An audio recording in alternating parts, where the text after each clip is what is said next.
Prescott, who's throwing for 590 attempts, when you got Derek Carr, who's throwing it for 520, 530 times. I mean, with an offense with nobody to throw to.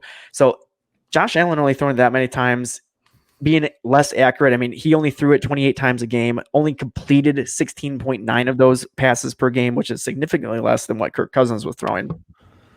And he only averaged 193 yards per game, so passing. So that's nothing.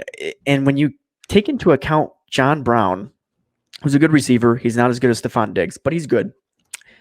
Cole Beasley, who is a great slot reception kind of artist type of guy there. He's going to move the chains. Devin Singletary, who's bound to get used in the passing game even more this year than he was last year. And then finally, Dawson Knox at the tight end position, kind of erupting and not erupting, but kind of blossoming into that tight end one for the team. Stefon Diggs really doesn't have as many targets as what he had there in Minnesota.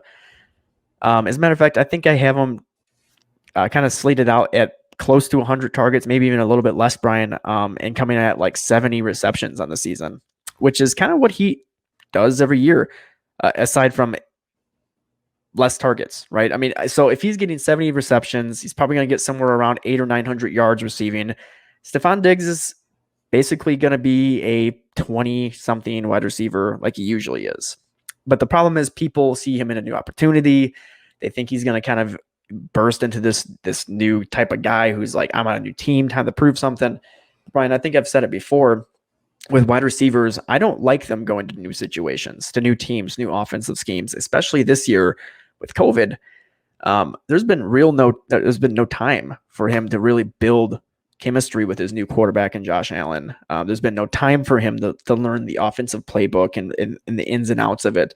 There's been no time for him to get into game shape like normal.